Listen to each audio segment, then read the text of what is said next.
Hello guys, तो मैं ले आया हूँ बॉडी बिल्डिंग की बहुत सारी नई अपडेट्स। और आज की फर्स्ट अपडेट में हम बात करेंगे सैमसन डॉडा की। बिकॉज काफ़ी लंबे टाइम से हमने उनके बारे में बात नहीं करी है चैनल पर। तो सैमसन के बारे में सबसे पहली बात तो ये है गाइस कि वो ऑलरेडी पहुंच चुके हैं ऑक्सीजन जिम। यस, कुवैत में वो पहुंच चुके हैं और यहीं से अपनी प्रेप स्टार्ट करेंगे। और प्रेप के स्टार्टिंग पॉइंट पे ही इज वेइंग 325 से 330 पाउंड्स। यस गाइस, प्रेप के स्टार्टिंग पॉइंट इनका ये है। तो हमें पूरी तरह से आशंका है कि ये 300 पाउंड्स के आसपास हमें स्टेज पर दिख सकते हैं। बाकी he is getting way bigger and अपना शेप इन्होंने बनाए रखा है। मतलब ऐसा कुछ इन्होंने बबल कट वगैरह है, कोई भी चीज़ ऐसी खराब नहीं करी अपनी फिजिक में, जहां ये इस 16 वीक्स के हिसाब से मुझे नहीं लगे कि वहां तक पहुंच पाएंगे। तो बिल्कुल अच्छे से मेंटेन कर रखा है सब कुछ। एंड अपनी बैक में गाइस जो इनको सबसे बड़ा क्रिटिसिज्म मिलता था, वहां पे a lot of density has been added. Yes, आप देख सकते हो डिटेल्स, डेंसिटी प्रॉपरली इनकी बैक में एडिड है। बैक थोड़ी सी वाइडर भी लग रही है compare to the earlier times. तो आप लोगों को पता होगा इसकी सैमसंग की बैक इनकी एक वीकनेस थी, या फिर इनकी एक एकमात्र वीकनेस बताई जाती थी कि अपनी बैक पर इनको काम करना पड़ेगा। जिस हिसाब से इनकी हाइट है, जिस हिसाब से इनका फ्रेम है, इनको मसल मास ऐड करनी पड़ेगी, बैक में विथ ऐड करनी पड़ेगी। एंड नाउ इन्होंने सबको गलत प्रूव करने की पूरी तरह से ठान के बैठ चुके हैं। Because he is adamant guys, he is adamant. इसी तरीके से ये ट्राई कर रहे हैं पूरी तरीके से। और देखो रिजल्ट्स आपके सामने हैं। बैक डेफिनेटली यहाँ पर क्रेजी लेवल तक पुश लग रही है, क्रेजी लेवल तक इम्प्रूव लग रही है। अब इनको कोई बॉक्स वाली बैक तो नहीं कहेगा आई थिंक इसके बाद में। और गाइस इन इम्प्रूवमेंट्स के साथ I mean very well this could be the Samsung year. इसमें कोई डाउट नहीं है कि कोई भी कहीं पे भी किसी को पछाड़ सकता है। ऊपर के जितने भी एथलीट्स हैं ना, कहीं भी इनकी प्लेसिंग शफल हो सकती है। तो सैमसंग का साल भी प्रॉपरली पूरी तरीके से ये हो सकता है। बिकॉज देखो जजेस बहुत ज़्यादा पसंद करते हैं एस्थेटिक्स को, और आई थिंक एस्थेटिक्स और बैलेंस के मामले में सैमसंग डायरेक्ट को भी पीछे छोड़ देते हैं। बस इंप्रूव करना है तो थोड़ा सा अपनी कंडीशनिंग पे और बैक पे इंप्रूवमेंट्स दिख रही हैं गाइस। अब इस बारे में भी बात करेंगे कि यस कि इनकी अपडेट्स में हमें ज़्यादा इंप्रूवमेंट्स दिखती हैं, रिजल्ट्स एक्चुअली में वैसे नहीं दिखते स्टेज पर। बट एनीवेज गाइस, अभी ना सैमसंग ने एक पॉडकास्ट अटेंड करा था, और पता है किसके साथ? हैनी रैमबर्ट का जो पॉडकास्ट होता है द ट्रूथ पॉडकास्ट, वहां पर। तो सैमसंग ने वहां पर एक तरह से अपनी स्टोरी भी बताई कि how difficult it was for him to start in the body building. इनकी वाइफ जो थी 2012-2014 के टाइम पे इनको पुश कर रही थी कि आपको बॉडी बिल्डिंग करनी चाहिए। उस वक्त इनको कुछ भी नहीं पता था बॉडी बिल्डिंग के बारे में कि कैसे पोस्ट करना है, क्या चीज़ होती है, कैसे प्रो कार्ड आता है। इन दोनों ने मिलकर रिसर्च करा, यूट्यूब पे सारे वीडियोस देखे, जब इस डिसीजन को फाइनलाइज करा कि yes I will be competing. YouTube पे वीडियोस देख के पोजिंग की प्रैक्टिस करी कि हाँ ऐसे प्रैक्टिस करनी है, ऐसे पोस्ट करना है, ऐसे अपने स्टमक को होल्ड करना है। और उसके बाद में गाइस जब इनका फर्स्ट शो था, आई थिंक 2014 के करीब इन्होंने बताया था, तो वहां पर इनके लिए सबसे ज़्यादा मुश्किल पता है क्या था? सबसे ज़्यादा मुश्किल ये था कि अपने कपड़े उतार के सिर्फ एक अंडरवियर के अंदर पोस्ट करने स्टेज पर चढ़ जाएं। मतलब इनको मेंटली खुद को इतना ज़्यादा प्रिपेयर करना पड़ा था उस चीज़ के लिए।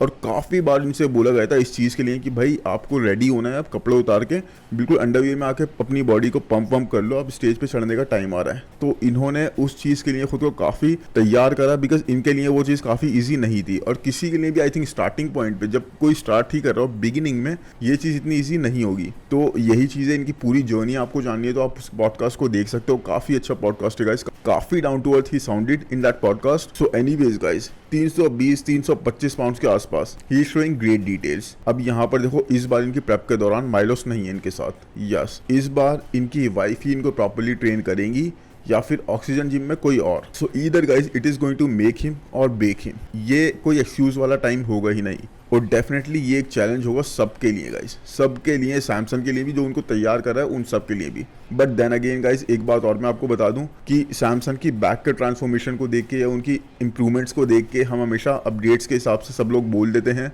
लेकिन स्टेज पर उस तरह से वो कभी ट्रांसलेट नहीं होती। डिफरेंस काफ़ी ज़्यादा दिखता है। जैसे वो स्टेज पर हमें दिखते हैं वो 70% 60% होता है, जैसे वो हमें अपडेट्स के अंदर दिखते हैं, अपने मैजिक मिरर के अंदर दिखते हैं। तो इसलिए गाइज हम अभी से कोई आइडिया नहीं लगा सकते। मे भी जब ये डाइट डाउन करें, जब ये कार्ब्स कम करें, जब ये कार्डियो को पुश करें, इनकी बैक उस तरह से नहीं दिखे और डायरेक्ट और हार्डी से हाफ साइज की हो जाए, या फिर वो डिटेल्स वो अभी जो पॉप सा आ रहा है वो उसे लूज कर दें। पूरी तरह से पॉसिबल है। और शायद ये भी हो सकता है गाइस कि अपने आप को गलत डिपार्टमेंट में पुश कर रहे हो। Because 320-325 pound does he actually need that? ठीक है, साइज चाहिए, आपका फ्रेम बड़ा है, आप 6 फुट के हो, 6 फीट के हो, तो रिक्वायरमेंट है। लेकिन सैमसंग को मेरे हिसाब से गाइस एस्थेटिक्स और शेप के होते हुए अब सिर्फ एक ही चीज़ की रिक्वायरमेंट है, वो है कंडीशनिंग की। अगर कंडीशनिंग में इन्होंने अपना इंप्रूवमेंट दिखा दिया ना, जैसे आर्नो क्लासिक यूके में इन्होंने दिखाया था, वहां पर अगर ये 10 आए थे तो यहाँ पर अगर ये 8 भी आ जाए तो इनके चांसेस टाइटल ले जाने के बहुत ज़्यादा बन जाएंगे। बिकॉज एस्थेटिक्स शेप साइज कुछ भी लैक नहीं करेगा इस, बट कंडीशनिंग और श्रेड्स, इन दो चीज़ पे इनको ध्यान देना है। पोजिंग इनकी बहुत ही परफेक्ट है, बहुत ही अमेजिंग है, तो मुझे नहीं लगता वो चीज़ इनको कहीं भी कॉस्ट करेगी। बाकी आप लोग बताओ कमेंट सेक्शन में आपको क्या लगता है कि ये सैमसंग की अप्रोच अपने वेट को और पुश करने की, ऑक्सीजन जिम में जाकर ट्रेन करने की सही है, या फिर आप लोग अग्री करते हो मेरे साथ कि इनको अपनी कंडीशनिंग पे, अपने श्रेड्स पे ज़्यादा ध्यान देना चाहिए बजाय इसके कि और मसल मास ऐड करें।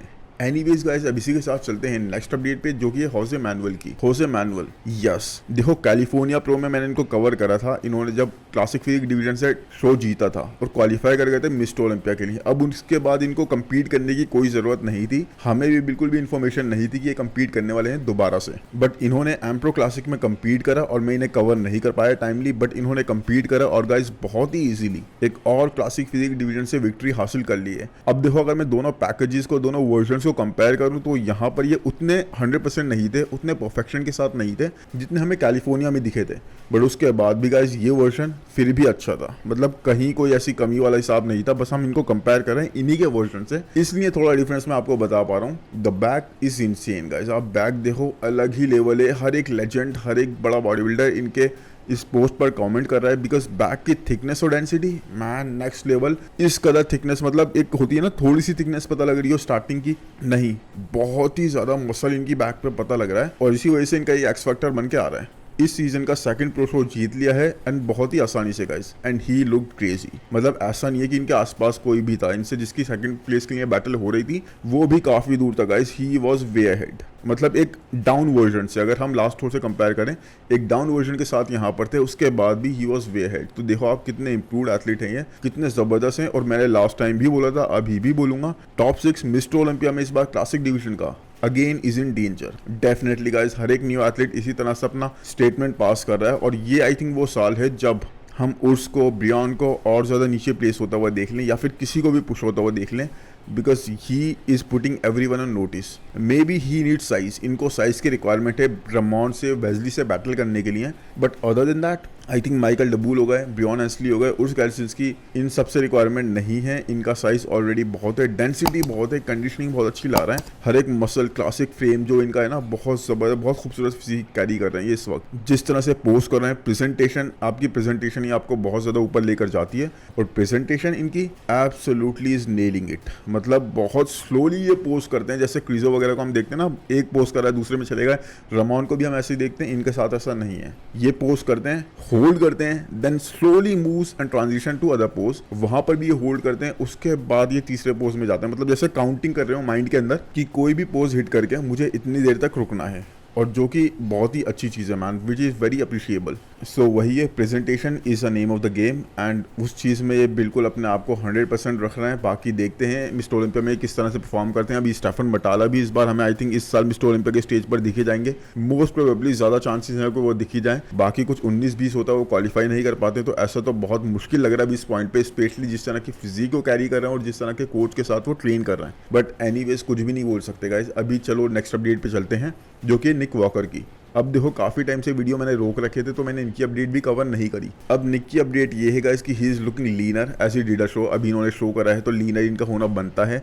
इतना ज़्यादा अपने आप को पुश नहीं कर रहा है अभी, इस वजह से कि अब मैं ऑफ सीजन में जाऊँगा या प्रेप स्टार्ट करूँगा तो वो एक बैलेंस नहीं बन पाएगा। अब ये अपनी इसी फिजिक को मेंटेन करके रखना चाहते हैं, थोड़ी बहुत इंप्रूवमेंट्स करते हुए, और अपनी फुलनेस को इन्होंने दोबारा से पा लिया है, बिकॉज थोड़े बहुत कार्ब्स इन्होंने इंट्रोड्यूस करे होंगे अपने शो के बाद में, तो फुलनेस ना पता लग रही है कार्ब्स इंक्रीज करने के बाद। और न्यूयॉर्क प्रो से डेफिनेटली यहाँ पर इंप्रूव लग रहे हैं। वेस्ट लाइन इनकी टाइटल लग रही है, थोड़ी सी नैरोवर लग रही है, और मे भी न्यूयॉर्क प्रो में इन्होंने अपने आप को इतना ज़्यादा पुश नहीं करा गाइस, क्योंकि लोगों का ये भी कहना है कि वहाँ पर ही वॉज वेरी कॉन्फिडेंट कि भाई मैं बीट कर दूंगा, कोई भी होगा, टोनी ओबर्टन वगैरह होंगे, और ऐसा होता भी गाइस। अगर टोनी ओबर्टन ही होते वहाँ पर तो आप जानते हो डिफरेंस कितना बड़ा था। वो तो मार्टिन फिट्जवाटर आउट ऑफ सिलेबस आ गए, तो निक को थोड़ी डिफिकल्टी आ गई उस चीज़ के लिए। लेकिन इनकी इन पिक्स पर जो इन्होंने अभी अपलोड करी है ना, इनकी इन पिक्स पर भी क्वेश्चन आ रहे हैं कि भाई पिक्स के अंदर ही अपनी वेस्ट को टाइट कर लेते हैं, बिल्कुल पोस्ट करने के बाद ही पिक क्लिक करते हैं, तो उस तरीके से इनका स्टमक नहीं दिखता। तो उसके बाद ही गाइस इन्होंने एक वीडियो अपलोड करा जहां पर ये पोस्ट करते हुए हमें दिखाई दिए, और मैन स्टमक इनका प्रॉपर्ली सक्ड इन था,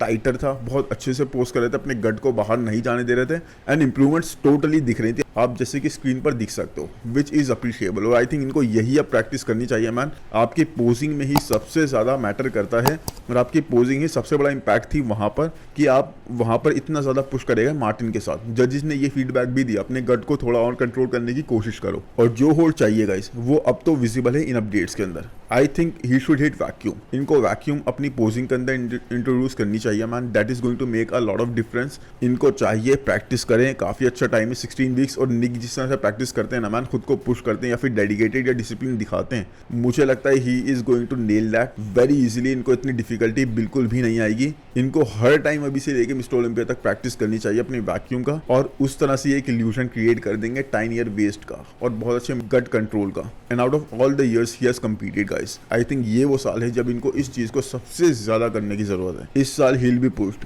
अब ये ही नहीं, डायरेक्ट भी पुश करे जाएंगे, हार्डी भी पुश करे जाएंगे, बल्कि ये साल तो मैन एक्चुअल बैटल का है। आपको अपने 100% पे आना होगा, 100 नहीं बल्कि 110% पे आना होगा, नहीं तो दूसरा बंदा आपके ऊपर प्लेस कर जाएगा। गलती का मार्जिन जितना होता था ना अभी तक मिस्टर ओलंपिया में, उससे भी काफी कम होगा इस साल। तो वही है, अभी यहाँ पर he is looking really really huge. Fullness के बाद बहुत अच्छा फ्रेम इनका लग रहा है और ज्यादा बिगर लग रहा है। ही इज डिटर्मिन्ड, कॉन्फिडेंट भी है। मैट जेनसन भी काफी कॉन्फिडेंट दिखे इनके साइड से कि हम जो भी कमियां हैं, जो भी चेंजेस हैं, हम वो इसे इंप्रूव कर लेंगे। मैट और इनकी टीम ने गाइस ऑलरेडी प्रूव करा है काफी बार, तो इनके पास डाउट करने का कोई रीजन है नहीं अपनी कैपेबिलिटीज को, और हम लोगों के पास भी ऐसा कोई रीजन है नहीं कि निक डिलीवर नहीं कर पाएंगे। बिकॉज अभी तक जब भी इन्होंने बात करी है, देखो शो में हमें 5th आना है आ गए, 3rd आना है आ गए, 1st आना है आ गए, तो he has already proven himself a lot of time. उसके बाद भी चलो क्रिटिसिज्म जो मिलता है वो तो हर किसी को ही मिलता है, हार्डी के पीछे भी लगे रहते हैं लोग, डायरेक्ट के पीछे भी लगे रहते हैं। एनीवेज आप बताओ यहाँ पे निक की आपको अप्रोच कैसी लग रही है, फिजिक आपको कैसी लग रही है, या फिर इनको और ज्यादा ऑफ सीजन लेके और ज्यादा मसल मास और ज्यादा फ्रीकियर होना चाहिए। बाकी इसके साथ चलते हैं गाइस नेक्स्ट अपडेट पे, जो कि है जॉन ज्यूविट की। अब देखो जॉन ज्यूविट वैंकूवर प्रो से इस वक्त में 4 वीक्स आउट, जो कि इनका इनिशियल प्लान था। अब मैं ऐसा क्यों बोल रहा हूँ गाइस, क्योंकि इनका इनिशियल प्लान था ही ये कि यहाँ पर compete करें वैंकूवर प्रो में। वो तो इन्होंने किसी तरीके से पहले इन्होंने तैयार हो गए और पहले ही compete कर लिया कैलिफोर्निया प्रो में। नहीं तो अपने प्लान के हिसाब से चलते तो आई थिंक इनका पैकेज हमें और ज़्यादा इंप्रूव दिखता। और maybe Hassan Mostafa is also doing it, because Hassan Mostafa qualify नहीं करे, हम लोगों को पता है, इवन 2nd भी नहीं आए, 3rd भी नहीं आए, वो आए थे 6th। तो एक ये चीज़ बहुत ज़्यादा चांसेस बना देती है कि हमें हसन मुस्तफ़ा भी compete करते हुए दिखेंगे यहाँ पर। अब देखो जॉन ज्यूविट जबकि अपने 100% पर नहीं थे in terms of gut control, in terms of carb loading, उसके बाद भी 3rd प्लेस ले आए एक ओपन डिवीजन के शो में, जबकि ये 212 डिवीजन के बॉडी बिल्डर हैं जो कि रिसेंटली ही स्विच हुए हैं ओपन डिवीजन में। तो आप समझ लो कितना इंक्रेडिबल कैलिबर ये कैरी करते हैं, कितना इंक्रेडिबल पोटेंशियल ये कैरी करते हैं। तो इसी हिसाब से गाइस मुझे लगता है अगर हसन मुस्तफ़ा अभी आ भी गए ना वैंकूवर प्रो में, तब भी जॉन ज्यूविट का ही शो होने वाला है। यस कुछ गलतियां हुई थी कार्ब लोडिंग के दौरान, गट कंट्रोल के दौरान, पोजिंग के दौरान, लेकिन उसके अलावा कंडीशनिंग में आई think he was by far the very best on the stage. Yes, और इनको हम राइट ऑफ नहीं कर सकते सिर्फ एक गलती की वजह से, जो कि इनका पहले प्लान था भी नहीं। ये कंडीशन कहीं से भी लैक नहीं कर रहे थे, मतलब इनकी कंडीशन आप मैच करोगे तो आई थिंक अकीम विलियम्स जो कि शो जीते थे उनसे भी बेटर कंडीशन ये कैरी कर रहे थे। जस्ट वो लैक कर रहे थे वो था स्टमक कंट्रोल। यस, वहाँ पर थोड़ी सी कमी थी, उसके अलावा कोई कमी नहीं थी। बट एनीवेज देखते हैं अब यहाँ पर ये किस तरह का पैकेज लेकर आते हैं। मुझे तो बहुत ज़्यादा हाई होप्स हैं इनसे। आप लोग बताओ कमेंट सेक्शन में क्या हसन मुस्तफ़ा इनको बीट कर सकते हैं, या फिर हसन मुस्तफ़ा इस बार क्वालिफाई कर भी सकते हैं, जो कि मुझे तो नहीं लग रहा है इस बार वो क्वालिफाई कर पाएंगे। इसके बाद गाइस चलते हैं नेक्स्ट अपडेट पर, जो कि है टोनी बर्टन की। एक काफ़ी उथल पुथल वाला सीजन रहा टोनी बर्टन के लिए, काफ़ी अप एंड डाउन वाला। मतलब देखो स्टार्टिंग करी सीजन की, 2nd आ गए आर्नोल्ड क्लासिक ब्राजील में, वहाँ पे कंट्रोवर्सी हो गई कि राफेल बैंडो से मुझे जीतना चाहिए था, इन्होंने काफ़ी ज़्यादा मुझे पुश करा, इन्होंने काफ़ी ज़्यादा चीज़ें मेरे लिए डिफिकल्ट कर दी, जबकि ये शो मेरा था। उसके बाद 3rd आ गए न्यूयॉर्क प्रो में, जहाँ पे ये बोल रहे थे निक को काफ़ी अच्छी बैटल दूंगा, वहाँ पर काफ़ी अच्छी बैटल इन्होंने दी, लेकिन 4th प्लेसर को, इवन मार्टिन को भी ये पुश नहीं कर पाया जो कि 2nd प्लेस पर आए थे। उसके बाद डिट्रॉयट प्रो का ये पेपर वर्क मिस कर दिया इन्होंने, जहां पर ये क्वालिफाई इजीली कर सकते थे, इनके लिए चांसेस थे बहुत ज्यादा हाई। बट आई थिंक जिस तरह का हमने मार्टिन को इनको पुश करते हुए देखा है ना न्यूयॉर्क प्रो में, मुझे लगता है अगर वहां पर भी जाते तो क्वालिफाई नहीं कर पाते। उसके बाद finally guys after a long time इन्होंने कैलिफोर्निया प्रो जीता और क्वालिफाई कर गए मिस्टर ओलंपिया के लिए। अब देखो काफी उथल पुथल तो हमने देख ली। अब देखते हैं लास्ट ईयर मिस्टर ओलंपिया में फर्स्ट टाइम था ये टॉप 10 क्रैक कर चुके थे, यानी कि 8th प्लेस अपने सीजन में ले आए थे ये 8th प्लेस। क्या इस बार ये अपनी प्लेसिंग को थोड़ा सा भी आप कर पाएंगे? देखो इस बार 7th प्लेसर यानी कि क्रिजो नहीं है। यस, उसके अलावा सारे एथलीट्स कम्पीट कर रहे हैं, क्रिजो नहीं है। तो ये अगर पेपर वर्क के हिसाब से देखें तो 7th प्लेस अपने नाम कर सकते हैं। एक प्लेस टेक्निकली ऐसे ही अब चले गए हैं, लेकिन उसके बाद मार्टिन फिट्जवाटर ऐड हो गए गाइस, और हो सकता है बिग रैमी भी वापस आ जाएं। बहुत सारे एथलीट्स हमें ऐसे देखने को मिल सकते हैं। और इस बार का season is not going to be a cherry on the cake. इस बार का season is not going to be a piece of cake. इस बार का season is going to be very very difficult for everyone, इनके लिए नहीं सबके लिए। तो मुझे लग रहा है ये मुश्किल होगा इनके लिए, और ये फिर अपनी 8th प्लेस भी शायद ही बनाए रख पाएं, स्पेशली जिस तरह का पोटेंशियल हम देख रहे हैं इस बार एथलीट्स में, खुद को पुश करके आ रहे हैं। एनीवेज, अब इसके बाद चलते हैं गाइस नेक्स्ट अपडेट पे, जो कि है विलियम बोनेक की। और William Bonac is not done competing. Yes, हमने सोचा था क्वालिफाई करने के बाद अब वो सीधा इंप्रूवमेंट सीजन पर चले जाएंगे या फिर प्रेप मोड पर चले जाएंगे मिस्टर ओलंपिया के लिए, ताकि अपनी वेस्ट को थोड़ा सा वो टाइटर करके आए, बट नहीं, विलियम बोनेक का प्लान तो कुछ और ही था। अब 3 वीक्स में ही is planning to compete in Portugal pro. Yes guys, Portugal pro में हमें दोबारा से कम्पीट करते हुए दिखने वाले हैं William Bonac. Let's see, I believe ये एक इजी विक्ट्री होगी इनके लिए, क्योंकि बहरूस को बीट कर दिया ऑलरेडी, इतनी सारी कमियों के बाद भी, इतनी सारी गलतियों के बाद भी फिजिक के अंदर। तो अब आप समझ लो, वहां पर तो पोर्टुगल प्रो में ऐसे कोई बड़े एथलीट कम्पीट कर भी नहीं रहे हैं जहां पे बहरूस जैसी कंडीशन लेके आए, बहरूस जैसे एस्थेटिक्स लेके आए, या फिर क्रिजो जैसी मसल मास लेकर आए। इतना ज़्यादा फील्ड कोई होगा नहीं। बस हमें एक रीमैच देखना था, तो क्रिजो और विलियम बोनेक का देखना था, लेकिन वो अब आई थिंक हमें और ज़्यादा वेट करना पड़ेगा नेक्स्ट ईयर तक या फिर उसके बाद तक, अगर विलियम बोनेक कम्पीट करते हैं या फिर क्रिजो वापस आते हैं। बिकॉज अभी तो दोनों के बारे में ऐसी बातें सुनने को आ रही हैं, क्रिजो वर्सेस विलियम बोनेक, अब हमें शायद देखने को नहीं मिलेगा इतनी जल्दी। लेट्स सी, अगर नेथन डियाशा यहाँ पर कम्पीट करते हैं तो, बट अगर वो कम्पीट करते हैं तो एक एक्सपीरियंस वर्सेस एक्सपीरियंस की बैटल होगी, जहाँ पर हमें मुकाबला बहुत टाइट देखने को मिलेगा। लेकिन अभी कुछ भी कंफर्म नहीं है गाइस नेथन के बारे में। नेथन ने इन प्लान्स को कुछ भी कंफर्म नहीं करा है, कुछ भी इंश्योर नहीं करा है कि मैं कंपीट करूंगा। उनका अभी फोकस कहीं और है। इस वीक होने वाले शो में है जहां पे बहरूस तबानी से उनकी काफ़ी अच्छी बैटल हमें देखने को मिलेगी। एनीवेज, क्या आप लोग चाहते हो मैं उस शो को भी कवर करूँ, तो आप लोग कॉमेंट सेक्शन में ज़रूर बताना गाइस, बिकॉज आप लोग चाहोगे तभी मैं उस शो को कवर करूँगा, नहीं तो वो स्किप हो जाएगा। और आई होप गाइस ये वीडियो आपको पसंद आया होगा। पसंद आया तो प्लीज़ लाइक कर दो यार, चैनल को सब्सक्राइब कर दो, नोटिफिकेशन बेल को दबा दो। कमेंट सेक्शन में ज़रूर बताओ ये वीडियो आपको कैसा लगा, किसकी अपडेट आप मुझे कवर करते हुए देखना चाहते हो, और किस एक एथलीट को आप जीतता हुआ देखते हो आज होने वाले शो में। एनीवेज, मिलते हैं नेक्स्ट वीडियो में। Thank you guys, bye bye.